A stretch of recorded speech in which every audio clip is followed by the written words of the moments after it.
What's going on? This is the Saturday Down South podcast. I am Connor O'Gara.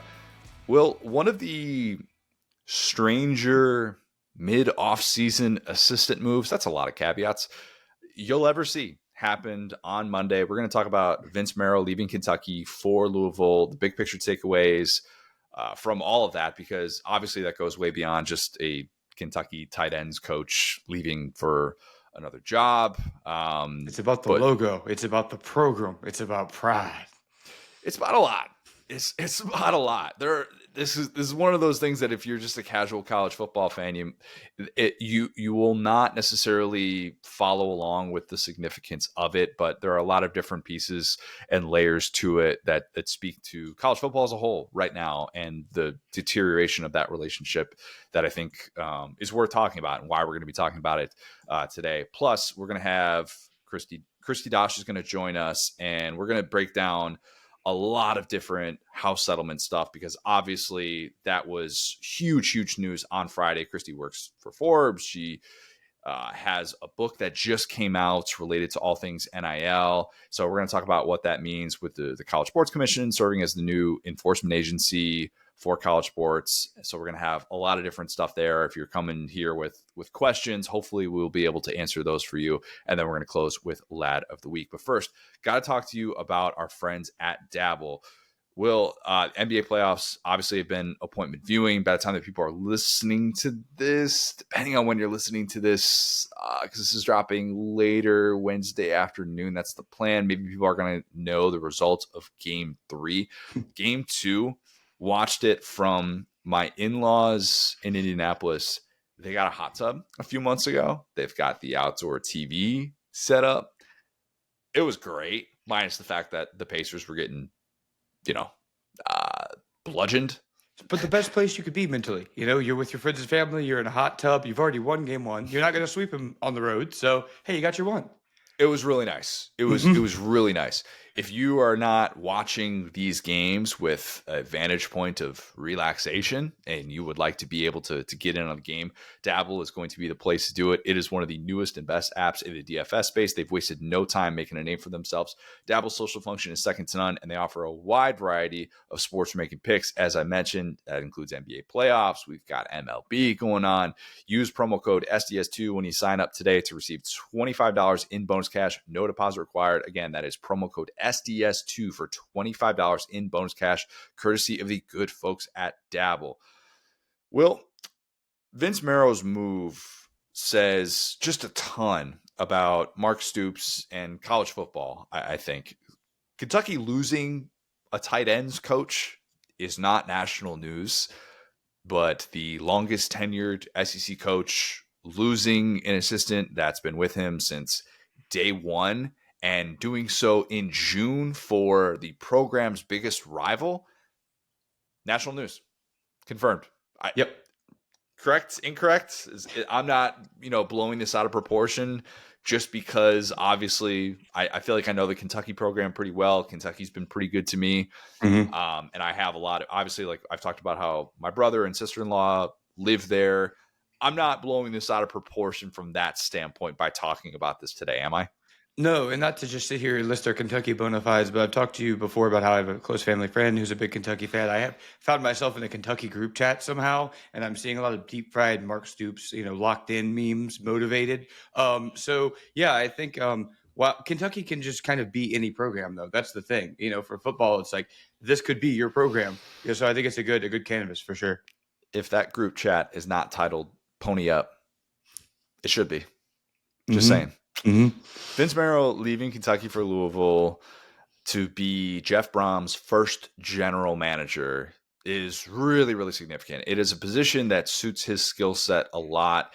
It's not really a secret at this point that Jeff Brom has made multiple attempts to try and poach him, and there feels like there's been rumors every offseason that, Vince Marrow could be on the move. Louisville really wants him.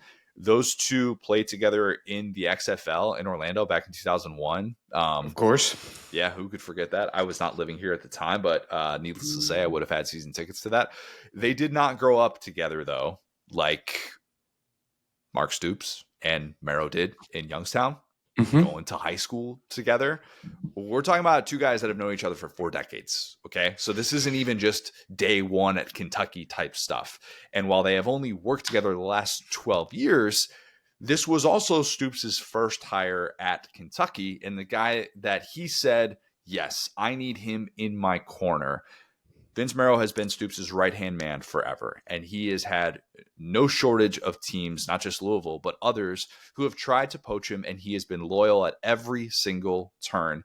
And for him to leave in June, the busiest month now on the recruiting calendar, the way that it sets up, is that's wild. For him to do that and go to Louisville is just the ultimate spite move. And I'm not even sure that I can fully understand all the dynamics of this, even as someone that has followed that program very, very closely since I've been doing this. You don't do that unless there's some sort of falling out. And I'm not saying it's one conversation. And I actually had a point that I just forgot to get to, so starting off hot. But that rivalry is very underrated in the SEC because it is honestly primarily a little bit of a basketball rivalry. But the deep-seated hatred between Louisville and Kentucky cannot be understated. It's like FSU Florida type, except again, that's a football rivalry, so we talk about it a lot. The amount that I know about the Louisville basketball program that I have no business knowing because I have friends that are Kentucky fans. Like, if you're sitting here and you're like an Auburn fan and you're like, okay, cool, is that like their, Troy State or something? No. These guys hate each other as much as you guys hate Alabama. It's crazy. You just, again, don't really interact because they're not in your conference. Governor's Cup is for real. And I'm not saying it's the best rivalry in college football or anything like that, but I would love to know how many times Vince Marrow has thrown the L's down and he's had to get some sort of person to wipe them clean from the internet. Maybe I don't know how much that's out there, but I can guarantee you he's done that no shortage of times. And that's something that you just never had to, even if you're a Kentucky fan, you probably pictured at some point, all right, the guy that Stoops has been really good to, maybe he could leave for another job. Maybe he could step down one day. But for him to go to Louisville is it's a different beast. It is an almost unthinkable act at a place like Kentucky to do something like that. It's one thing if you end up in Louisville a la Rick Pitino or something like that, but to go directly from Kentucky to Louisville is just, it's wild at every single level. I think this is like a couple that's been together for 30 years that decides that they're getting a divorce. Those things happen either when someone is having a midlife crisis or they've gone down deep, dark holes of the internet and they become a new person out of it. Flat earther type. Say it again. Flat earther type. I don't want to get into specifics, but you know what I'm talking about. It's either that or there's been some sort of falling out. Clearly, there was some sort of falling out with Marrow and Stoops. There just has to have been. Doesn't mean it's one specific conversation, but over the course of time, they got to this place, irreconcilable differences. And that's what has led to this. KSR has done really, really good reporting on this, understandably so, given that Marrow has been more regular on their airwaves than a lot of their own people over the years. If you know that relationship, you know that Matt Jones, very, very close to Marrow. Someone like they went to his wedding. I mean, this is not just, hey, you see someone in passing and they come on your show a lot. This is someone that they truly viewed as a part of the KSR identity. And KSR is obviously a huge part of Kentucky fandom and what they have been able to build over the years. But Nick Roush wrote about how, from what they know, it wasn't just one bad fight, I'm leaving, hey, let's go our separate ways. From all indications, this goes back to Stoops listening less and less to Marrow with all things recruiting and a lot of these personnel decisions that have come about. When Stoops rehired Eddie Gran in 2021 to that role, that special assistant to the head coach, which can just be anything in a lot of different ways, really. I mean, that's what this comes down to.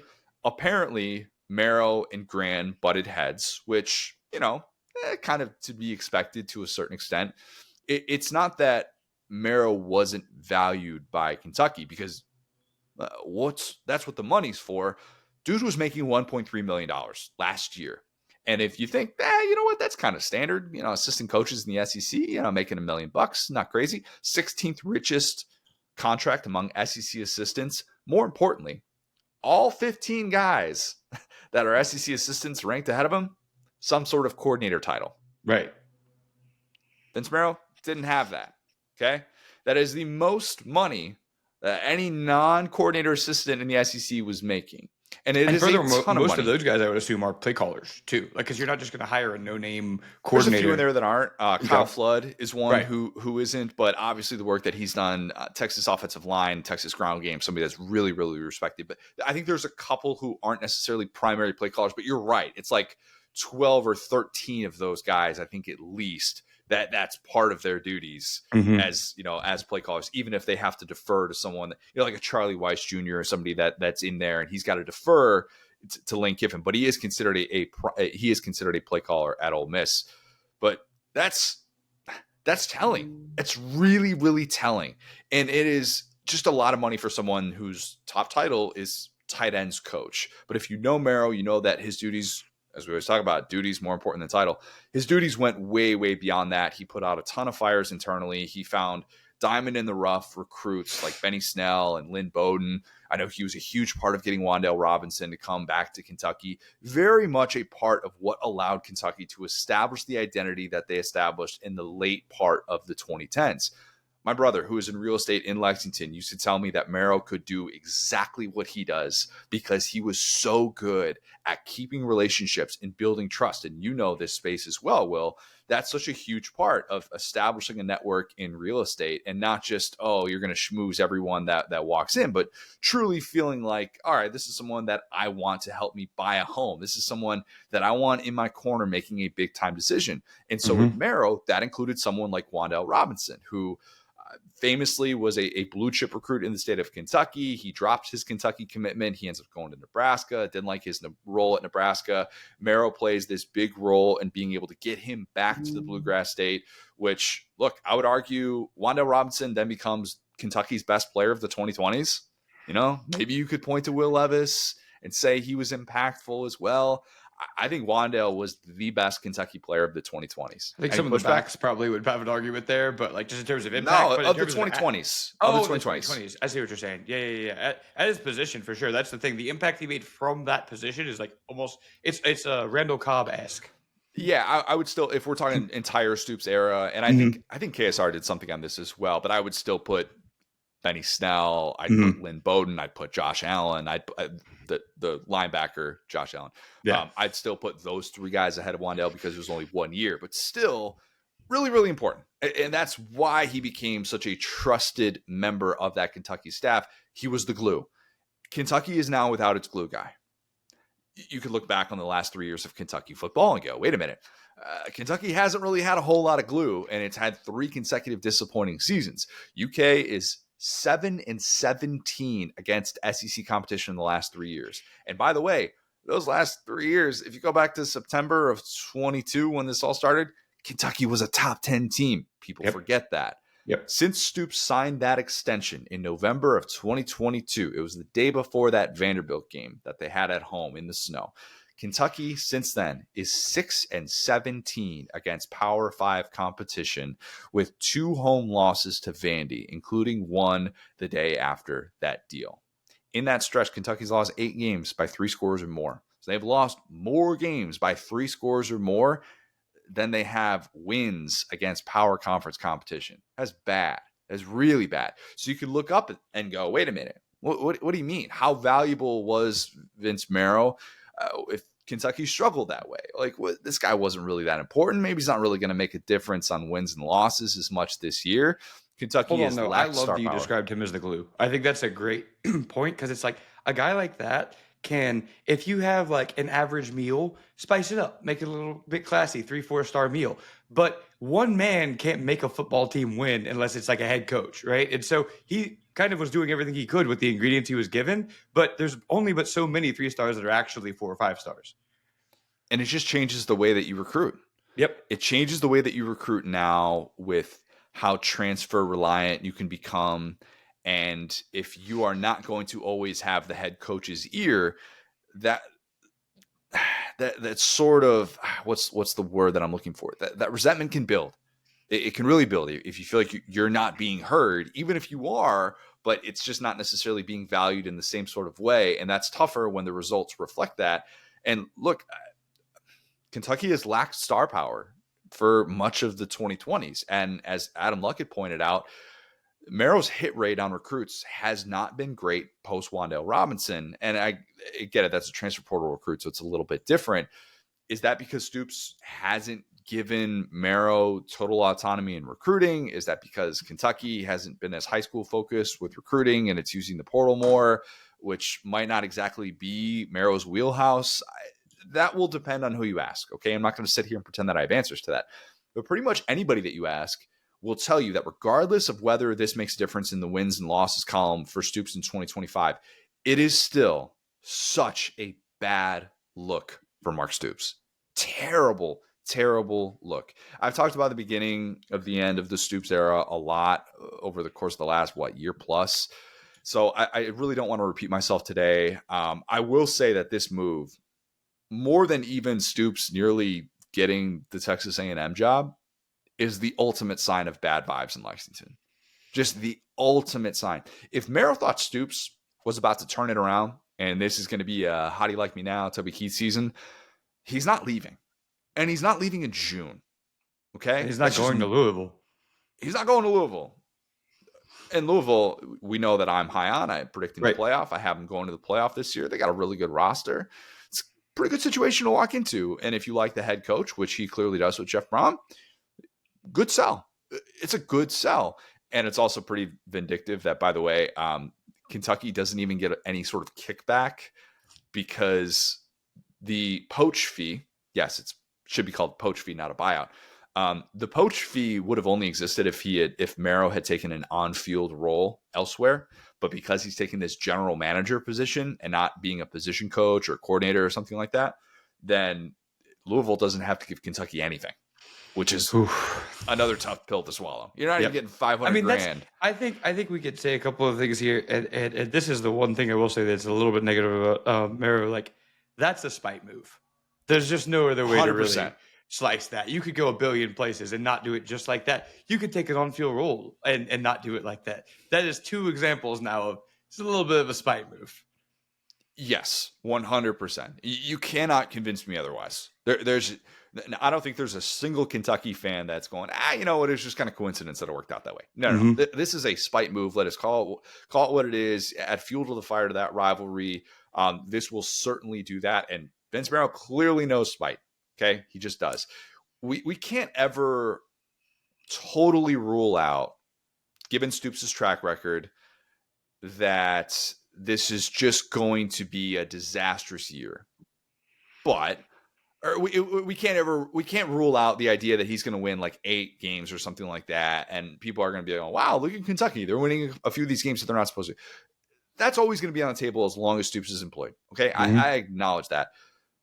But the over-under is 4.5 wins for a team coming off of its worst season in 11 years that could have Zach Calzada as its starting quarterback. I was waiting to see how long it would take, Connor, to mention the GOAT, Zach Calzada. Look, even the biggest Kentucky loyalist is not expecting a turnaround. There's just no way. Vince Marrow used to be the biggest Kentucky loyalist. He used to be the guy that would say, hey, national media, y'all keep doubting us and see what happens. He was the mouthpiece, okay? He served as this role. Now he's the guy who committed the ultimate act of betrayal. He didn't just file for divorce from a significant other. He left for the enemy. Becky with the good hair. Shout out Beyonce. That says a lot about Stoops. You didn't think I'd drop a Becky with good hair reference? I was trying to not get the mic to pick up me laughing, but if the things I expected out of you, Becky with the good hair was not one of them. Good, nice job. By the way, Stoops with the receding hair is still going to be owed a little more than $37 million if he's fired after this season. Add in the money from the assistants, and you're talking about at least $45 million that you would have to commit to start over if you can't get Stoops to walk away from a lump sum. That's what you're looking at if you're Kentucky AD Mitch Barnhart. But if you're Stoops, you know that you've got it in your contract, the third amendment to your contract, something that dates back to the 2010s that he got put in there. And this is just Jimmy Sexton masterclass through and through. You get all that buyout money within 60 days. We talked about how the Hugh Freeze contract with Auburn is different because they've got it to be able to structure where you only, you can make these monthly payments and you don't necessarily have to come up with all this cash. You kind of just factor it into your budget. All right, this is going to come out of this. Get it from the TV deal, get it from this, get it from that, whatever. We'll find a way to make it work. This is entirely different. To have all of that buyout money owed within 60 days.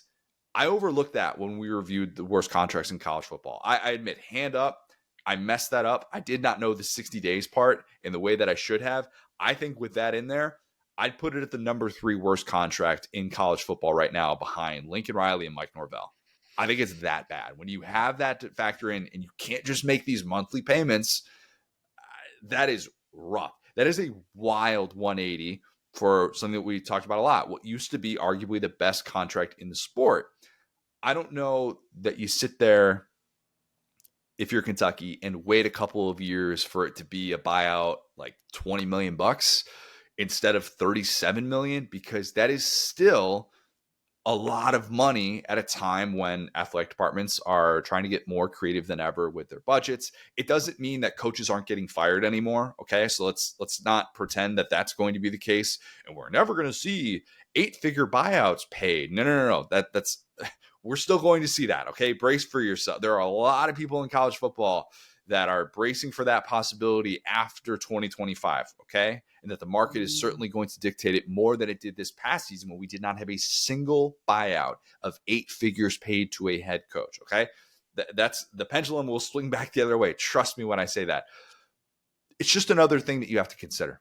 And it might make a more established athletic director like Mitch Barnhart think twice about it. The winningest coach in Kentucky football history, the guy that passed Paul Bear Bryant, is plowing right into an ugly breakup. That's what this comes down to. If there's and really quick, sticking with the breakup metaphor, this is kind of like, you between Stoops and Kentucky, right? It almost feels like one of those situations where, okay, a couple breaks up, but they're like living in the same apartment or something, and they financially can't get out of it. And that's kind of where they're at, because I think both of them would rather not be in this situation. I think Stoops would rather be at his ranches with his buyout. I think that Kentucky would rather have a different head coach, but I think that they're both just kind of looking at each other like, well, what's for dinner? Lauren, I'm laughing because Lauren and I have joked for the last 10 years that if we ever wrote a movie script together, it would be a movie. And by the way, nobody steal this, trademark pending. This is my idea. But the movie would be called Invested, and it would be a rom-com about a couple that is too financially invested to break up. Mm-hmm. And they realize that they're not meant for each other, but they have to go through with the wedding because of the money that they've spent on it. And they realize after the wedding, they've got a bunch of money that's coming in, and they realize that this is wrong, but they owe it to themselves just because of the financial commitment. It's not about love at this point. It's just about the money that they're continuing to bring in with being together, how much it would take to break up. They're very financially savvy, and it would be a rom-com. We've had different, Jason Segel at one point would have made a lot of sense. The shrinking comeback for him makes me think he could be in play again. A little bit too close to 5-year engagement. This is going to be like your Threat Level Midnight that you're writing. Mark Stoops could star in it, of course. Yeah, probably a little too real. Little too real. Don't know that we'd be able to go in that direction. That story might hit a little bit too close to home, but you're right. That's the perfect comp for it. That's kind of what this has started to feel like, Will. And I think if there's a bigger picture takeaway from all of this, besides just the changing allegiances that coaches can have in this different era of recruiting, where you've got different people all of a sudden that you feel like you have to listen to more, as opposed to listening to this guy that just knows the high school recruiting trail through and through. And maybe it's, the extreme example of that at the professional sports level is, if you've seen Moneyball, the exact scene where, he's listening to Jonah Hill now. He's not listening to all these scouts that have been doing this for a really long time. Like, there's just a different way internally to process how you build a roster. And that could be a part of this with the deterioration of this relationship. But there is a bigger takeaway, and it's something that I think every fan base should probably prepare for right now. Like, just do it. you will probably hate your head coach when his time is done or nearing done, as it appears it is for Stoops. That's probably going to happen. That might sound really pessimistic, but at the very least, there's a good chance that your coach is going to have a somewhat messy breakup. Yeah. Even Kirby Smart, who you would look at right now and go, what kind of, come on. Like, come on. I would bet more likely than not that he'll have a messy breakup with Georgia as opposed to a clean breakup with Georgia, hate where to all parties sidetrack, are but satisfied. that is just such a good question, man. Because you look at the guys that have not had a messy breakup. There's guys like Spurrier at South Carolina, where it's like, well, he was Disagree. old. Disagree 100%. That is a messy breakup that he quit mid-season. Okay, we don't talk about this enough. You're right about messy You're right about that. I'm not saying it's not messy, but it was expected in terms of he took the job late in his life. You know what I'm saying? Like he could have quit, or he could have retired, or decided to quit, whatever you want to call it, a year before or finish out the year. But everyone was pretty sure his time was coming to an end. You know what I'm saying? He said in the offseason, I looked this up today, Will. He said in the offseason, I have 6 or 7 years left at this job. That's 2015. insane. I mean, that's on us for believing that collectively. That dude is like that breakup was he quit mid-season. He didn't just have he said, I am done. That was a messy breakup. You're right.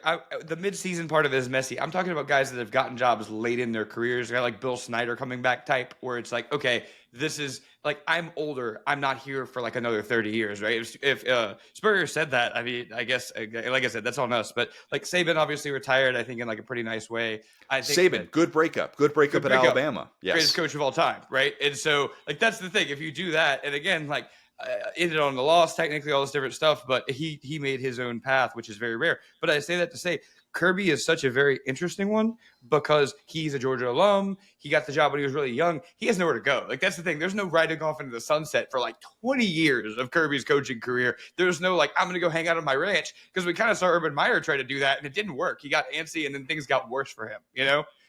It's in me there. I know, and I talked to my guy Perry about this, but there is just a certain level of success that creates a dynamic that makes it impossible to have the right ending. Mm-hmm. It is so difficult in a lot of areas in life to have the right ending. You know, it's one thing for a lot of people in their workspace. If they go from one job to the next, I always feel like my time in Nebraska, 2.5 years there, I grinded. I worked as hard as I possibly could in that job. I feel like I tried to tell as good stories as possible. I had a really good rapport with my boss. I had a great ending. I look back on that ending fondly. There are TV shows that I can't watch because of how bad they ended. How I Met Your Mother. I can't rewatch them. Game of Thrones. I can't get into Game of Thrones. I can't get into Dexter because of how bad everybody said that they ended. And that is such a difficult thing to wrap your head around when you're in the moment, because you never, ever feel like, well, this is going to happen and that's going to happen. But success in all forms of life just kind of creates a certain dynamic that is so tough to handle gracefully. And that is, in a way, what's happening with Kentucky. But even in the industry that I work in, there are a ton of messy breakups where people are getting laid off left and right now. Or, hey, this guy gets poached for that place. I'd argue T-Bob just had a really nice breakup with ESPN Baton Rouge. Mm-hmm. That's kind of the exception to the rule. That's kind of the exception to the rule. But I've seen that happen far too often. Even within our own company, I've seen messy breakups. Okay, I'm not like, we're all capable of experiencing stuff like this. I can name so many great eras and coaches in college football who had messy breakups. Urban Meyer with Florida, Urban Meyer with Ohio State with the Zach Smith stuff, and Urban Meyer is coming out with a new weekly apology and then coming out with a re-apology after that during his final season there. Les Miles at LSU. Messy breakup. So a breakup that again aged just like milk every day. Something like not every day, but like about every couple of years, something new was like, wow, that was worse than I thought. Okay. Nick Saban, great breakup at Alabama. LSU. Yeah. But to bring it back to Marrow though, and again, like this is a little bit theoretical. I can't really remember a guy jumping straight to the rival like that. Like at least with Nick Saban, he had the he went to the Dolphins in between. At least usually there's a little purgatory where it's like, oh, we're gonna go over here. I'm gonna leave you. I'm not leaving you for a rival. I'm leaving you for this job. Well, that job doesn't work out. Now I'm on a rival. This is almost uncharted territory as well. Yeah, like even if you're an all-time great, Joe Paterno. Oh, well, that's, all-time messiest breakup. Yeah. Right? And Bowden's was, I think, good because they had Jimbo in waiting, but the lasting effects of it ended up being bad. Jimbo's fault, not Bobby Bowden's fault, but yeah. They did that in the best possible way that they could have. There were still messy elements to it with Jimbo being the coach in waiting, though. Yeah, but the end result was still Christmas tree on the lawn. That's the crazy thing. And national championship. No, I know. I'm just saying, like, the end result was a messy breakup with Jimbo. They deferred the payment, basically. One of the great dynasties, pro sports. Yep. One of the great dynasties that we've ever seen in pro sports. I hate to make this all about me, but 90s Bulls, who had won 5 titles in a 7-year stretch, had an owner go, wait a minute, before this eighth, like this, before you try and get a three-peat again, you're not coming back next year, even if you three-peat. Like Shaq and Penny, Shaq and Kobe, football, Brady Belichick, Jimmy Johnson, Jerry Jones, Brett Favre and Aaron Rodgers with the Packers. What a shame that it ended so ugly there. Really rooting for both of those guys who appear to have their heads screwed on totally straight. Really hope that all the owners who supported them do right by those guys and make sure that they're always welcome in Green Bay. And that breakup doesn't quality individuals there, Brett Favre and Aaron Rodgers. Anyway, salute them. I'm not saying that Kentucky during the Stoops era is anywhere near those levels. Okay, not saying that, but to them it is. Yeah, he's responsible for the best era of Kentucky football during the lifetime of the fans who root for him. Unless you were alive for Bear Bryant, unless you really have a soft spot in your heart for those teams in the late 70s, or you tell yourself, you know what, Tim Couch, the Hal Mummy, Mike Leach, that was my favorite era of Kentucky football. All right, I get that. But like every other metric that you can look at, and Kentucky has all of them in Stoops' contract, which is public record that you can go look up. It's 45 pages long. I spent a long time sifting through that on Tuesday. Like, you'll see all the notable accomplishments with every single one of these extensions that he signs. And he beat this many ranked teams this year. Look how many times they beat this team here, and they hadn't beat Florida in this long, and blah, blah, blah, blah, blah. And now it's like he's got a bourbon distillery, and not in the release. I know, just kidding. Separate third-party NIL entity. We're going to get to that with Kristi Dosh in a bit here. I just wonder, Will, what do you think the ideal 2-year outlook for Kentucky is? What another fantastic question. Is that? Do you have an answer? Or do you want me to think about it? I have. It's. This might, and maybe even this is unrealistic because there's a very fine line here. In my opinion, the best case scenario would be Stoops having a grinder of a 7-8 win season. Maybe he beats South Carolina or Florida, or better yet, Louisville. We really want to make this topical. And then decides, you know what? I'm 58 years old. I've got my bourbon company. I want to leave a legacy here and not be the person that everyone hates, who everyone just feels like is collecting a paycheck. I've got more money than I know what to do with. Kentucky, just give me $20 million and an office upstairs. Adios. That's best case scenario. That something like that happens this year. Then you can hire John Summerall, like everybody thinks Kentucky will do when the Stoops era comes to an end. You can start fresh, not necessarily start over. The problem is, I don't know if Stoops is at that place. I do know that his patience has worn thin in recent years, and maybe that's reflected with Marrow deciding to move on. I also know that his closest confidants have clearly lost faith. They have. And sure, maybe this isn't the end of their story together, and there could be more to this. They're kind of like siblings, going back to their days at Cardinal Mooney High School in Youngstown, Ohio. They can fight like siblings. They could be stubborn. Perhaps underneath all of this, there's still a mutual respect for one another, and it's not going to resurface for several years. That doesn't really matter as much right now. For now, it feels like the walls are crumbling around the SEC's longest tenured coach. And that's why we're talking about it today. Spurrier famously said... Hold on. I do want to answer that question. about the 2 years thing. I think Oh that yeah. Go ahead. Sorry, I got sidetracked. no, talking you're about, good. Yeah. Go Okay, ahead. so I'm serious. This is not a joke. I think a 10-win season is literally as likely as a national championship for Kentucky this year. I mean, like, so in my mind, if we talk about best possible scenario, hey, 15-0. That to me feels as doable as a 10-win season after a 4-win season in which you lose kind of the engine. And again, there are lots of people involved in this program. I'm not going to pretend like this guy is the reason. But when you look at some of these players that you talked about, Wandale, like Kentucky has at times more than any program in the SEC felt like 3 dudes in a trench coat just powering this team. Like whoever it would be, it's like they find that guy, and it's usually kind of a transfer or like a lower rated guy who like comes up through the ranks. I mean, they have tried some of the most innovative, I'll say, ideas on offense I've seen in the SEC. So it's not like they have just these waves and waves of talent. Like it's not like, okay, Kirby Smart leaves Alabama. Well, he's still got all of his players there. He's still got some of his scheme there. You can kind of live off that for a second while you find the next guy. So yeah, that being said, man, I think that, yeah, you're right. Like maybe 7-8 wins, but I'm ready to eat crow on this one, man. As much as I've loved Stoops and I've been big on Kentucky throughout the totality of this podcast, and you know that, I think the answer is like for best case is that he kind of spontaneously retires.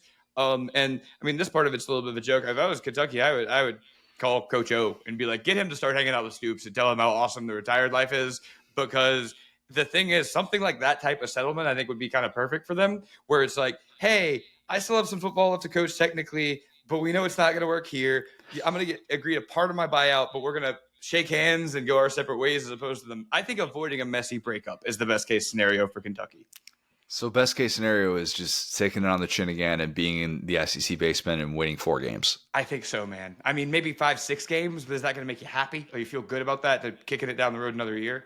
I think Stoops having like peace of mind and going, we're on the same page, I'm out of here. I don't see another second win coming out of Stoops. So might as well just cut to the chase. Yeah.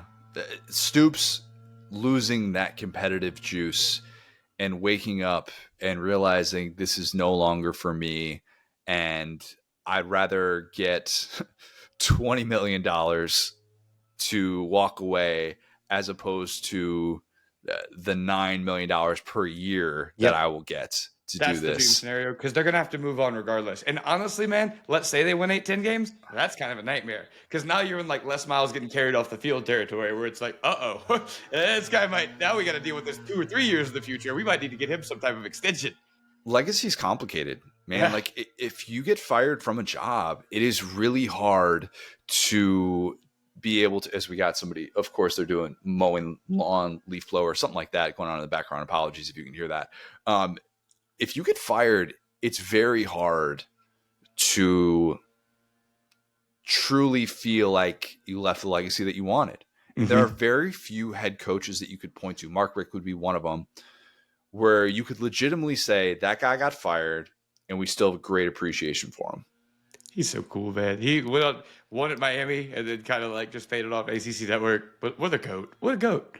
Yeah, and I think you can have a certain appreciation for Mark Richt in that way. That's the most impressive thing about Mark Richt's career right there, is that he had good terms, won again, weird off of the sunset like 3 times. And successor very quickly surpassed him. Yes. It's almost unfair to compare Mark Richt to anybody else when it comes to that. But if you get fired, it just sets a weird precedent, man. Like it just does. Of that bitterness is always going to be there. And, you know, like there are certain people that you can talk to that are always going to feel like that program that fired them, how could they ever do such a thing? You know, and again, not to make this all about me, but like Bob Knight and the Indiana stuff. For the longest time, for 2 decades, for 20 years, it was screw that program. I hope everybody in it dies. That's for one of the greatest coaches in the history of the sport. Yeah. Who fired him with cause. Yeah. And it's still like that is such a difficult thing to process. And there are a lot of people listening to this right now who go, well, my coach isn't going to necessarily be remembered as an all-time great. This is just a very specific era of the sport. I fully understand that, but it is something that I think is worth remembering, you know? Like Spurrier famously said after he stepped down in Florida, I simply believe that 12 years as a head coach at a major university in the SEC is long enough. Stoops just finished year 12. He almost didn't get to year 12 because of the A&M thing. It would have been 11 years and out if that had happened. In hindsight, you could have argued that would have been a dream scenario for Kentucky, though it didn't feel like it in the moment because that win at Louisville was that it happened that day. Mm-hmm. And you're thinking, oh man, Kentucky just they did it again. They found some way to get to to have a winning season, and they still own Louisville. Like this is just like this is a fun thing to have going. That even when Louisville feels like it's at its absolute best, here we could step in and just ruin their potential path to the playoff. As a top 10 team, all that stuff. 4-8 hadn't happened yet. We didn't know that 4-8 was necessarily in store in 2024. For Kentucky boosters who didn't have to pay tens of millions of dollars for the Calipari buyout that we always talk about, maybe that would have been viewed as a win if Stoops had just left for A&M. But also, what kind of look is it if you are in the SEC and you have your two respected coaches who are both of them paid among the top 10 wealthiest in the sport? What does it say about you if they both leave for jobs in your own conference? That'd be a tough pill to swallow too. Maybe you could be better for it in the long term. Maybe you could make that argument for sure. And I think Kentucky fans were definitely there with Cal. I think in hindsight, they feel like they were kind of there and seeing the cracks in the foundation with Stoops. But that would still be a tough thing to be like, man, we just watched A&M get him, and we watched Arkansas get him. I guess we're starting over. Perhaps that scenario could still exist, and there's a world in which this is other ideal extreme scenario that is not breaking news, and many people have talked about this. I don't know how likely it is that they would go in this direction, but if Kirk Ferentz steps down from Iowa at season's end and Mark Stoops says, that's my ride off into the sunset job, I'm going to go back to my alma mater and I'm going to make it work at a place like that. I'm going to start over, and I'm not going to have to hear about how my best days are behind me, start fresh. And Kentucky is able to move on. And Iowa actually gives a kickback to Kentucky because there would still be I have to go back and look at that of the 45-page Mark Stoops contract, but they would be getting more than $1 million. I think there's a year, probably like 2028, where like the college football writers that are kind of your level, they're grinding every day. I think you just take the LSAT. I think you probably just be fine. Wait a minute. What? Like you guys just become lawyers after a certain point because y'all got to read all these contracts, understand the clauses. Oh, like people in this business? Like people like you that are just reading contracts all day. Like I think it's like you could just go, you know what? I'll pivot. I think I'm just gonna be a lawyer now because I just do this every day. I like to defer to my Iowa notepad more so than anything else. Very topical thing to bring up here. But yeah, look, that would be dream scenario. I think any Kentucky fan, even if it's an 8-4 season, if that was the result at season's end, you would sign up for that and go, sweet, let's start over. This thing has run its course. We can appreciate Stoops. He has a legacy here. There won't be any bitterness. Let's make this thing roll. But my guess for how all this plays out, I think Vince Marrow's departure would suggest there is a whole lot more messiness that awaits the Stoops era at Kentucky. Simple as that. Yes. And so I think that we agree, never say 100%, but I'd say 80 or 90%, 2025 will be Stoops' last year at Kentucky. I'd be surprised if it wasn't. Right. And you never know, but I think that's kind of what we can align on here is that we're telling the story of Stoops' last year. How is that story going to go? And I pulled Steve Spurrier out of my butt. Worst example I could have given.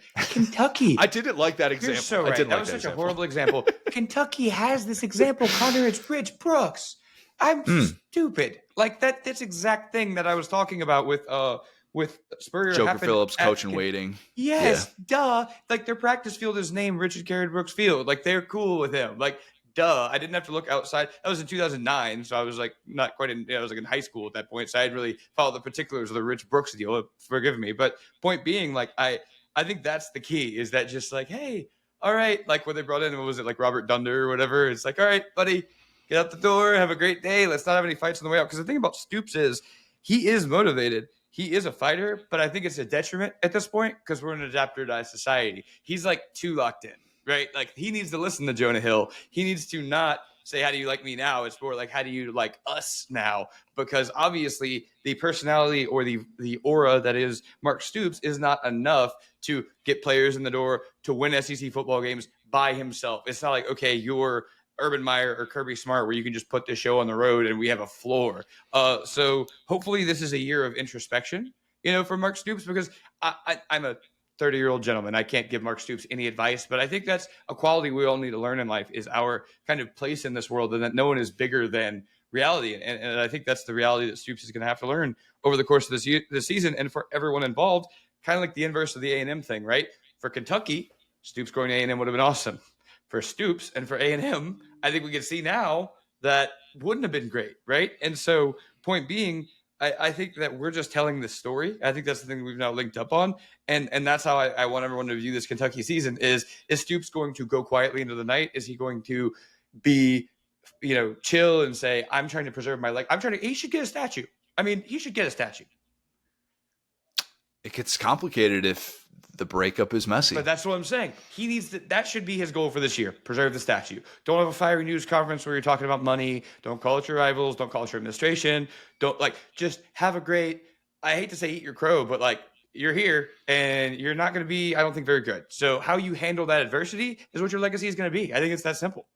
It's a very difficult thing to balance because I think in a lot of ways Stoops has adapted. If you look at how they've attacked the portal, some of the decisions that they've made, some of which have worked out, some of which have not worked out. When was the last time they had a quarterback who wasn't a former transfer? I mean, even Terry Wilson was a former transfer from Oregon. They have typically relied on Cutter Boley. If he ends up being the guy there, he'll be an in-house guy, and you'll be trying to make it work in a different sort of way. They adapted the offense in 2021 with Liam Cohen, and the way that all of that worked out was Stoops saying, okay, I understand that there's a new era upon us. We need to kind of get away from what exactly we're doing. But this program that you built in the 2010s, you built a very specific way. And when things go wrong, when you've won as much, you feel like, why am I doing this? Why am I doing this? When I know that something specific worked. And I think he's kind of lost himself in all of this. And I think he is struggling for his identity in more ways than he ever has. You can't at this point say that you have a lack of booster support when you're getting the contract that you get at a place like Kentucky. You can't say that you're lacking that support when you can spend in the portal the way that you are at Kentucky, when you now have the indoor facility, when you now have fans that were like, hey, ride or die. Like, there were a lot of people for a long time that liked Stoops more than Cal. And I don't think that you have this built up excuse that I think would be easy to default to if you started to see results going the other way, which he obviously has in the last few years. So really it's quick a complicated on that situation. We've talked about this a little bit, kind of as Stoops has built this team. But one thing that I've often credited Stoops for is, remember, he came in and installed an air raid. Okay, when he first got there, it was like, we're going to be fast, we're going to be cutting edge, we're going to be just like A&M and all of these teams that had been like with Manziel. It's like, we're going to put in the spread, we're going to be throwing the football over the field. Da da da. Do you remember who his first offensive coordinator was? If you don't, it'll blow your mind. I'm going to know this when I hear this. His first offensive coordinator was there for the first 2 years, correct? Yes. If you know that, you got to know who this was. Tell me. Neil Brown. That's right. That's a good call. Gosh, people forget about Neil Brown. I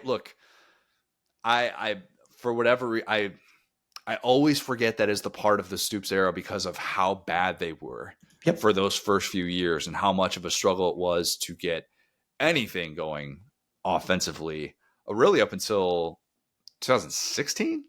Yep. 17 was the Benny Snell emergence.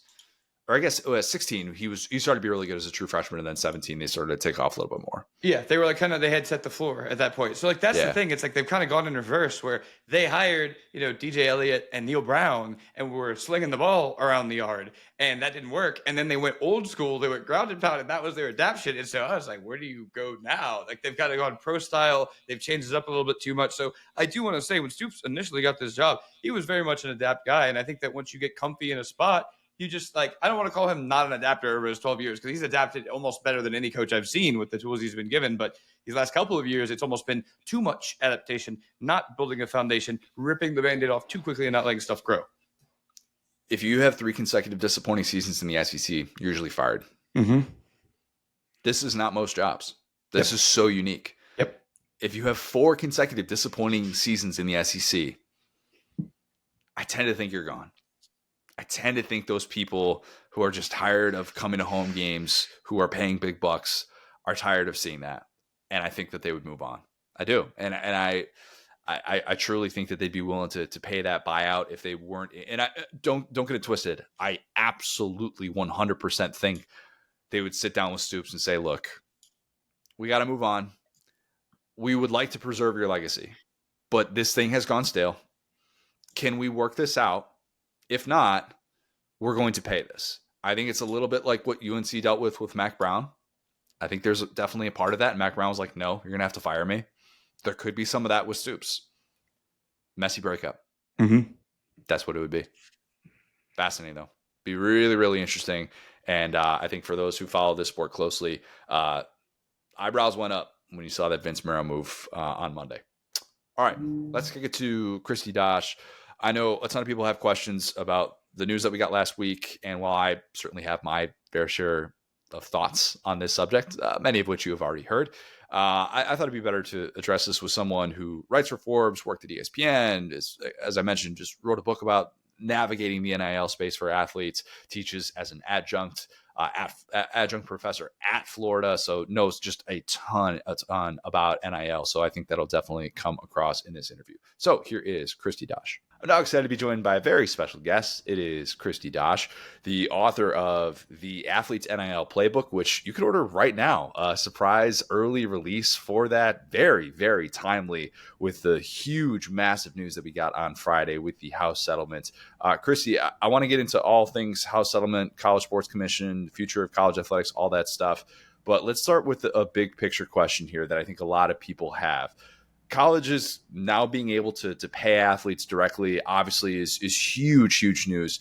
Was last Friday's approval of the House settlements with the start of the revenue sharing era in college athletics, the CSC, was that the most pivotal day in the history of college sports? Oh, that's a good question. I saw somebody tweet the other day, they thought there had been like 3 huge moments in college sports, and this was number 3. I think that the way TV ended up being sort of deregulated and broken up so that the conferences could all have their own television packages. Long before I remember that happening, but I've researched it. That was obviously a huge moment in college sports. But this is up there because, we've spent so many years talking about amateurism, and there have been so many, decades and decades and decades of restrictions on athletes, not just getting paid, but restrictions on having cream cheese with their bagel. We've all been joking about here at the convention that I'm at, how far we've come from that. So I think this is definitely up there in that top 2 to 3 moments. What function does the NCAA have in college football specifically now that the College Sports Commission is the policing entity? I think it's really just down to when they initially go through the process for eligibility for high school recruits. They're still involved in that eligibility piece on the very front end. They still have rulemaking authority. They didn't cede everything to the College Sports Commission, but definitely this is a huge shift in power from the NCAA over to this College Sports Commission.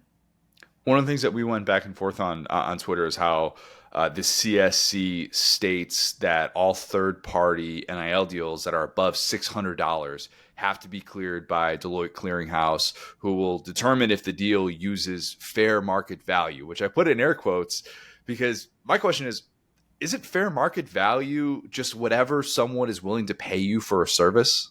Well, so here's actually an important thing that happened Friday that was the one surprise, I would say, in all of this. They took fair market value out. When you go on the College Sports Commission website and you look in their frequently asked questions, there's actually a question on there about, it's not on the College Sports Commission website. It's on the NIL. No, it is on the College Sports. I've been looking at so much stuff. It's on the College Sports Commission website, but it's frequently asked questions about NIL Go, which is the platform on which athletes are going to disclose these deals of $600 or more. And there was this FAQ about was Deloitte going to determine fair market value?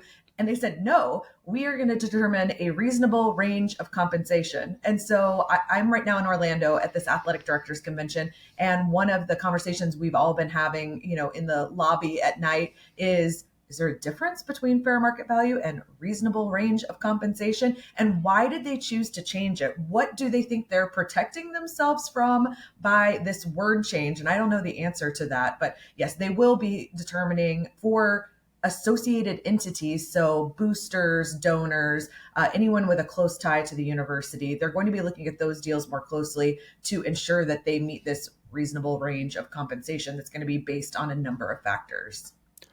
Why $600? Like, what's the significance of that number? I'm trying to figure out why set that number so low at a time when we all look at that and go, buddy, if you think that's going to be the catch-all, that's just going to be, you're going to have to deal with everything.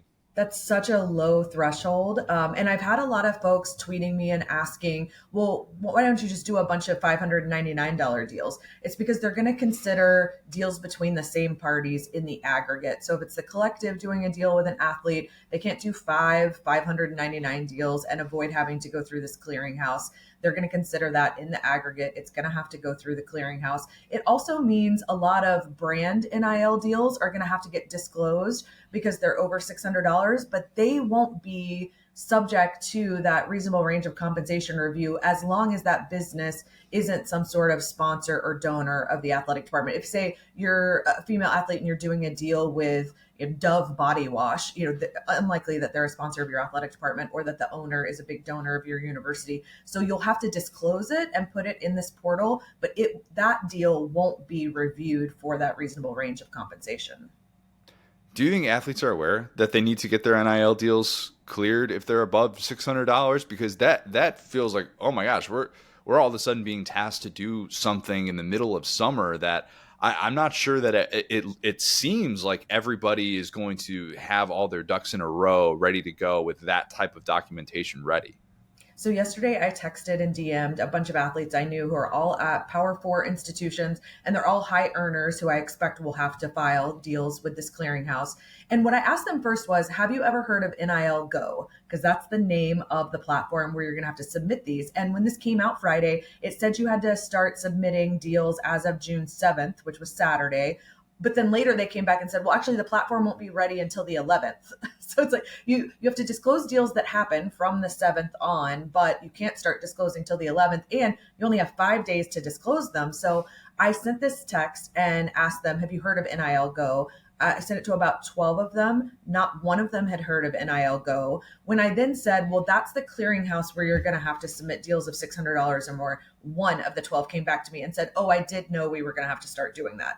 One. And I know that's a small sample size, like a dozen athletes, but again, a dozen athletes at Power 4 institutions who I know are high enough earners that they're going to have to submit into that portal, and they have not gotten communication from their universities. Now, I'm not blaming the universities. I'm here on site with all these folks who work in these athletic departments, and a lot of them haven't sent things out to the athletes yet because they don't have all the answers. They want to make sure the platform is up and running before they send the email out to their athletes so that they can send instructions on how to use it. I think they're banking on there being some grace here at the very beginning if athletes don't meet that 5-day window to turn in their deals. And I think that that's true. I think that there will be some leeway for that. Yeah, that's what I'm fascinated to see is the enforcement process with all of this and how it's going to be policed. So let's just paint a little scenario here. So if Arch Manning is getting $500,000 from Viore, which is a deal that I'm totally not jealous of at all or whatever, best shorts in the game, but like Deloitte can flag it and say, nah, you're not necessarily using fair market value for this. And Texas can appeal it with an arbitration process. I'm not saying this is going to happen. This is a very hypothetical scenario. But Texas could appeal it with an arbitration process that'll ideally be done within 45 days. Can you explain how this whole process is going to work? Because it feels like we're going to have some of these things pop up in fall, and we might not even know about this, what this arbitration process is going to look like that could be happening behind the scenes, and we could be dealing with suspensions, or programs could be dealing with suspensions that could be looming if they don't do something about it. So a few different things there. I mean, based on what we've all been told so far, a deal like that actually would not be reviewed for the value because that's not an associated entity. Gotcha. So that deal has to be disclosed and that's it. Like it just has to be put into the portal. If the company or the individual on the other side is this associated entity, so they've donated to the university, they're an active sponsor of the university, it's really targeting collectives. I mean, they didn't come out and say that, but that is what's happening. It is targeting collectives and individual donors. Those are the ones that are going to have to undergo the value review. And Deloitte actually came out at the ACC spring meetings a couple of months ago and said that 70% of collective deals that had happened would not have been approved by their system. But it said that 90% of other deals would have met the criteria. So we expect that it's collective deals or individual donors perhaps, but mostly this is a collective issue that would be turned down. And you've got attorneys who are salivating at the idea of going after the clearinghouse when they turn down one of these. So you would get it rejected. You would have a chance to then either change the contract, change the deal to try and meet their standards, which is not what I expect will happen. Or like you said, you can appeal it through this arbitration process. But there's been this argument here. There are quite a few of us here who are attorneys. And the last few days, we've all been sort of having a debate about whether you can bring a separate lawsuit or if you have to submit to this arbitration process, because the athletes themselves did not agree to this arbitration process. This is part of a settlement with this class. Some of them are members of the class. Some of them opted out. Incoming athletes, there's this argument about whether they are subject to the class or not because they weren't current college athletes when this case was being settled. And so there's been this debate about who would be able to file lawsuits challenging it versus who would have to go through the arbitration process. You know, you see arbitration a lot in professional sports, but that's collectively bargained by the athletes who are employees. Here we have athletes who are not employees, who have not collectively bargained, many of whom did not agree to be part of this settlement, and now they're being bound by this arbitration. So I would expect to see some of both. You will see some who will move forward with the arbitration process, and you will see some who get attorneys who are going to try to litigate this through the normal channels. Do you believe the CSC, College Sports Commission, CSC, for those who are seeing that acronym more and more, that's what that stands for, that's being run now by Brian Seeley, who did this enforcement role with Major League Baseball, and that's kind of why he was brought on by the Power Conference commissioners. That's an important caveat with this. Do you think that they will be able to successfully govern college football, or is this just going to feel like the NCAA with a new title? No, I don't believe they will be able to. I had a collective text me yesterday and say, we will be submitting 0 deals to this clearinghouse. And I was like, please don't tell me that. I don't want to know these things. So I fully believe that there will be under the table deals. And I just saw a headline this morning, I think in the New York Times, about how, everybody's predicting things are just going to move back under the table. I believe that's true. After speaking to everybody here, there've been a lot of questions, even from athletic directors, about who's going to monitor and enforce that athletes even turn this in, because a lot of schools already had processes in place where athletes were supposed to disclose their deals through companies like Open Doors and Influencer over the last 4 years. And I've asked previously, like, what percentage of deals do you think athletes are actually submitting? And they've told me 10 to 20%. And one of them caught me in a hallway yesterday and said, I saw you tweet that. I think it's more like 5%. So the bottom line is athletes were not disclosing there. There weren't really any penalties for them. And so you could argue that like now this is going to seem more serious and like there's these bigger penalties, but it's actually the schools who are going to be on the hook. There was a panel here at the convention yesterday. Ross Bjork, the AD at Ohio State, was on that, along with some other ADs. I wasn't there, so I can't remember who else was on that, but I saw a transcript from that and people sharing tweets of quotes from that. And they were talking about how it's the schools that the penalties will be enforced against if athletes aren't disclosing this. But the ADs I talked to in the hallways later were like, how am I supposed to make sure that they turn these in? How do I know the deals even exist? And, you can certainly exert some pressure over your own collective. And a lot of these collectives were sort of coming in-house anyway. But it will be interesting to see, like, how do you know a deal exists in order to force the athlete to turn it in? So I do think now we see things go back under the table again. Kristi, all I heard from that was the bag man is back. Yes, absolutely.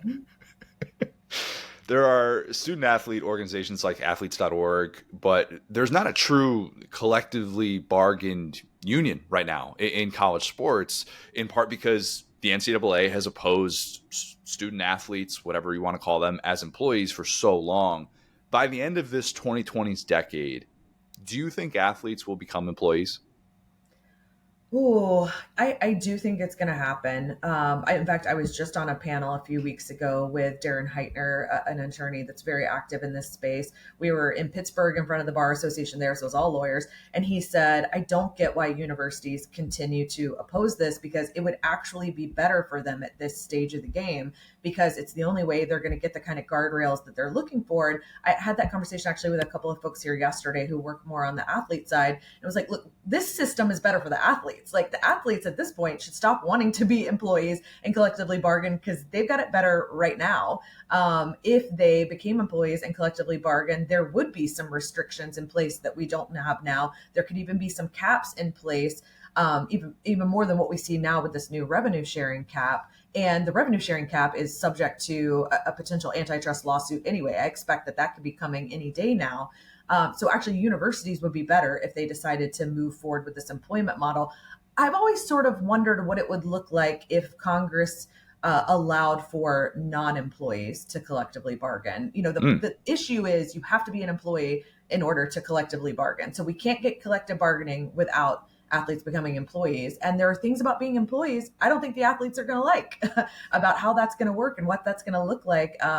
So I would be interested to see a model where they could collectively bargain without having to become employees. But it's also difficult with college athletes because their careers are so short compared to some professional leagues. I know NFL players, I think the average career is like 3.5 years. So it's about the same, but compared to like a Major League Baseball player who has a much longer career span. And so to organize a group of them and to get things done when you constantly have athletes rolling out and rolling in, it's a little more complicated, but it could certainly be done.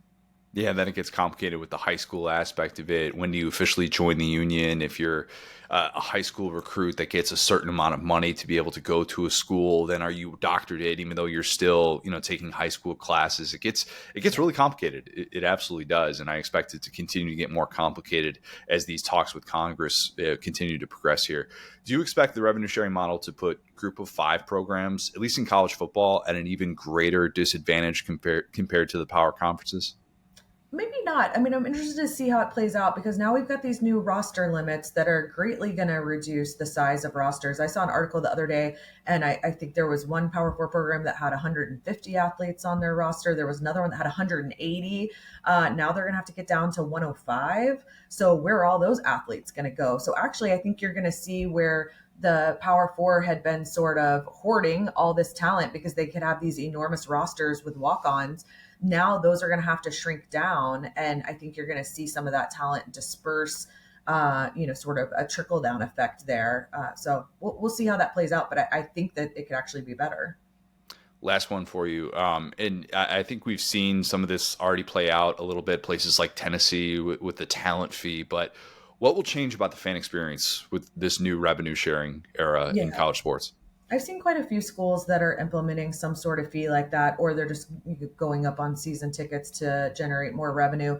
Several of the discussions I've heard here from ADs is that they've tasked their staff with figuring out how can we sell more tickets for every sport. At a lot of schools, when you get into the Olympic sports, some of those sports are completely free to attend right now. And I think they're going to move to a paid ticket model for a lot of those. As I heard people talk about revenue generation strategies here the last few days, so many schools in recent years have added alcohol sales. For a long time, it was almost impossible to get an alcoholic drink at a college football game. And over the last decade, you've seen, like, first it was only available in club spaces, and now you can get it in the whole stadium. But it's still, I would say, you still don't see it at every stadium. I'm not even sure if it's a majority. I think it will be at every stadium, except for maybe if you've got some private religious institutions that aren't doing it for, their beliefs and morals or something religious. I think everywhere else you're going to see it, because that is a huge source of revenue. Maybe you see some higher end concessions. I mean, I just went to 2 days full of sessions on revenue generation, and where are we going to come up with more money? And it's going to be, to some degree, out of the fans' pockets. You have to make the in-stadium experience better. Yeah. If you're looking for those opportunities, that just seems like such an obvious thing. I know Josh Pate has talked about this at places like Ohio State, of wanting to actually make that in-stadium experience better and finding the schools that do it and understanding that you have to just create a better in-stadium product and do whatever you can and not just rely necessarily on that ticket revenue, even though, you're increasing these prices, the talent fee, all those different things. Everyone go by the Athletes NIL Playbook. Check out all of Kristi's work in Forbes. Follow her at SportsBizMiss on Twitter. Kristi, you're the best. Really, really appreciate it. Thanks so much for having me. All right, well, let's close with some Lad of the Week. Mine is Vince Marrow. No, I'm just kidding. Aaron Rodgers. Brett Favre. Really thought he came across well in that Netflix doc. And that's enough Aaron Rodgers, Brett Favre references for one pod. I'm going with my in-laws. Maybe a little bit of a pander pick here, some recency bias, but we were in Indianapolis, as I mentioned, for a wedding this past weekend. Someone that worked on the college newspaper staff with us that Lauren has been really good friends with over the years. So it was really, really fun to be able to see her get married, to see a lot of people in Indianapolis. And like with the wedding that I was at about a month and a half ago, it's kind of nice when you can just drop Claire off with the grandparents, just kind of let them do their thing. But we had such a great time, and it was absolutely lovely because of the support of our in-laws, which I have friends in my life who I've talked to them, and one of the things that they say is frustrating is that their in-laws, despite being parents themselves, struggle to deal with their young kids, and it's a difficult thing, and they can't rely on them at all. And I've never gotten that impression from our in-laws. And I just feel like there are so many, you only hear about in-laws when they're bad. You never hear about them when they're good. If I were in the dating field in my 20s or in my 30s or something like that, and I were trying to figure out if someone is long-term, I think that'd be a really big factor for me. Give them the Wonderlic. Give them the Wonderlic. Give them around a 40, with a stroller. What's their arm length? Yeah. Carrying groceries, 2 hands. Yeah, seriously. Can they do the one trip with the groceries? That's the dad this level big. Here. We're mowing the lawn. We're doing the one trip. Let's get a little stopwatch out. Let's get a combine going for the in-laws. All of these things. Look, my father-in-law, speaking of mowing the lawn, he left a patch on their 5-acre farm for me to mow with the tractor, but we couldn't get to it. We just had so much stuff going on all weekend. It was a Friday to a Monday trip, 6 a.m. flight on Monday, 3:50 wake up time for a 2-year-old was fun. But he gave you a patch of lawn to mow. That's adorable. I love that. With the tractor. Does it every time. Aww. Does it every time. And my father-in-law he's awesome. He's fantastic. I just had moments this weekend where I realized our life is a lot better because our in-laws, my in-laws, Lauren's family, they're great. And I'm just incredibly grateful for it.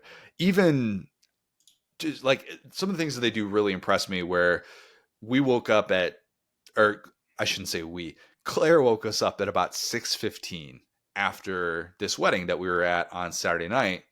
And if you are waking up at 6:15 after a wedding, you're saying to yourself, I would like to do anything besides wake up at 6:15 with a 2-year-old after a wedding. And Lauren's mom says, let me take her, go sleep for another hour. Turn on the white noise, go sleep for another hour. And I'm thinking in my head, okay, she can say that, but we're probably still going to hear her. We're not going to be able to sleep very much. No. Takes her, had her going outside with the 3 different horses. There's 8 goats that are next door. Oh my gosh. Horse. That's got to be a dream. Yeah. The dream. It really, really was. And so just little things like that. I mean, Lauren's sister is 8.5 months pregnant. I'm going to have a 3rd niece/nephew very, very soon here. And she runs a bar class, like a bar, if you've ever seen those before, bar, BARRE, they spell it. I believe it like a gymnast, with like ballet, where they have and yes, it was, I think 23 women, and I was one of 2 men in this class. So you just live in a Hallmark movie. This continues to be the cutest story I've ever heard. Oh my gosh. I've really seen your perspective that you are in like Mr. Rogers' neighborhood on a daily basis. Very appreciative. Very appreciative. Like, she is 8.5 months pregnant, teaching these back-to-back classes And in her way, she's doing this because she wants to have the baby as soon as possible. And this is a way to kind of expedite that process. Very smart. But they're just great. And they've just been so incredibly kind to us. The toughest thing is just being as far away as we are from them. But we had ourselves a whale of a time. I already mentioned, just chilling in the hot tub, watching Pacers game 2 of the finals, and how relaxing that was after a very, very long weekend. But it was ideal. And if I could give any advice to those who are in the dating pool or figuring out if someone's long-term, make sure your in-laws are awesome, because if they are, it's great. Yes. That's really cool. Like I said, I'm stoked for you. I was just going to transition to mine, because that's like, wow. That was like 12 sick brags in a row. That was Apologies awesome. for that. I'm happy for you. Like, that's the thing. That's tailored to your exact experience. It's like if I had in-laws that like tailgated outside Death Valley. This is crazy. So I'm stoked for you, dog. You got a tractor. You're mowing lawns. We got goats. I would worry about that baby taking some of Claire's future long snapper reps. You need to get on that, because it sounds like they're getting the stretch in already. So we'll be good. We'll be good. I still feel confident that Claire is going to have enough athletic prowess to be able to work through any sort of competition like that. Even if there is a baby that comes out having experienced all these bar classes, which are no joke. But yeah, we're still on track. We're good. So the only people that might have had a better weekend than Connor is Murray State baseball. A very Kentucky-heavy podcast today. It's great to see your rivals doing great. I don't think Murray State's a rival for Kentucky, but at least someone's having a great time in Kentucky. So basically, Murray State baseball. There's these tweets going around. Sometimes we're reminded why we fell in love with college sports, and I keep saying this, guys. I will shout it from the mountaintops. The reason why we love college football, those same elements are happening currently in college baseball. You don't have to sit in front of your TV with a scowl on your face, calling Paul Feinbaum, tweeting about how these kids are getting paid and how terrible it is. Go watch college baseball. Go do it. Even if your team's not bad, or if your team's bad, go pick another team. Go cheer for Murray State, because you obviously have nothing invested there unless you like really hate John Morant or something.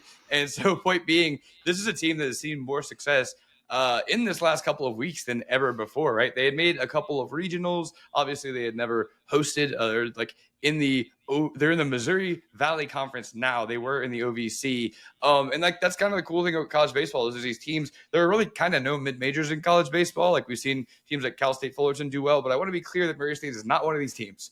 Murray State this is the tweet that I was talking about. Murray State tarps their own field. Their head coach cuts their own grass, and their field holds about 800 people. When we see the college football national championship and it feels like the Super Bowl, we see these gargantuan individuals smashing into each other, and we see, Brock Bowers, and we're like, I could never be like him. That I can get my head around. Murray State, I can get my head around. That feels like, the small town stuff I was doing with my parents growing up and just watching sport for the sake of sport, right?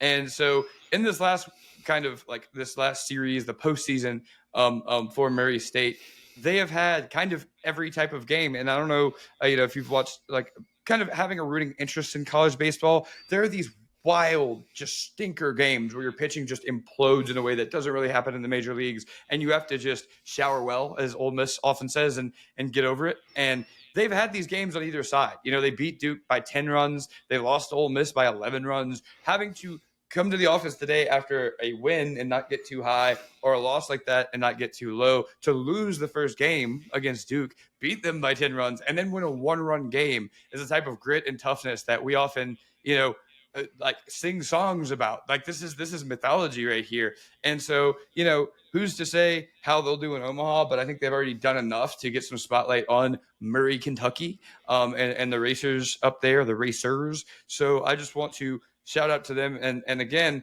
in this world of capitalism, in this world of doom and gloom, where we're all kind of watching the stock market swing and stuff like that, looking at a place like Murray State feels like a little enclave where it's like, man, these guys are just in here for the love of the game. They're with their boys and they don't want to go home. I'd love to see that. Well, the part of that tweet that stood out that everybody was jumping all over was their coach mows their own grass. Yep. You know me well. Oh my gosh, here we go. If I had a baseball program, I'm mowing that lawn and nobody's forced me to do it. After your career as a lawyer, from understanding NIL law, it's going to change. You're just going to be like some small-time baseball coach in the middle of, like, Blow-no. Do you know how satisfying that would be to mow your own field? Oh my God. Sign me up for that in a heartbeat. I'm not trying to take away from it, because if you're on any sort of 6-figure contract and you don't have to do something like that, it speaks to your personality that you want to do that. I would sign up to mow that lawn. I absolutely would. You wouldn't have to pay me anything extra. It wouldn't be like, hey man, our entire grounds crew team, they don't exist, and it's kind of up to you. The tarp thing is an entirely different case.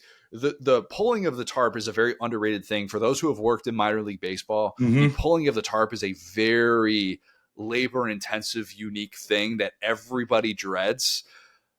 Mowing the lawn is not. That is pure. I guarantee you it is pure joy, and he would do that no matter how. Even if they had money to spend on a grounds crew, he's signing up to do that if he's wired the way that I am.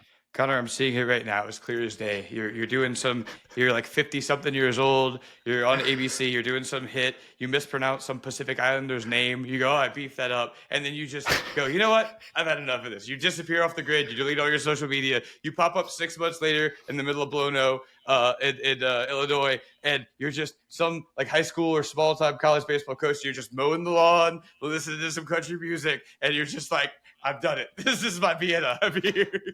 A couple of my buddies went to Illinois State. Shout out to Blow-no. The videos that always go viral, there's one of this guy that shows up to abandoned lawns and mows the lawn for free. And I just show up to baseball fields and do that. Dude, that baseball could be fields, your charity. fields. You could mow people's lawns. Maybe not baseball fields because they got that going on, but like that's what you should do is start a charity where you just get some people together, mow, old folks' lawns, with a smile. I could see you doing that because you love to mow a lawn.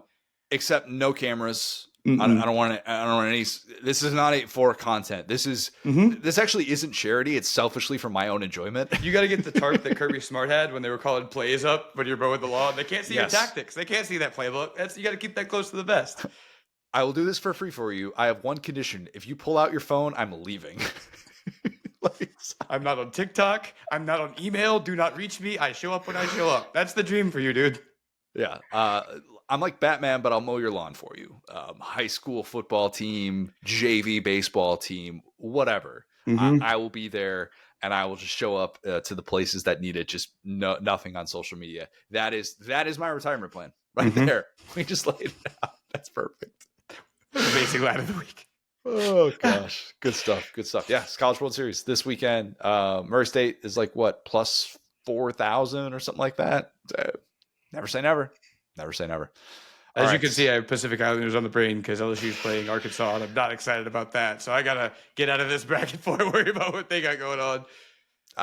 Look, not going to pretend that I know how to pronounce every Pacific Islanders name. I can guarantee you I will be in the top tier of people learning how to pronounce the names of not just Pacific Islanders, but anybody in college sports that I feel like I might need to say on public airwaves and hopefully not look like an idiot trying to, talk about them.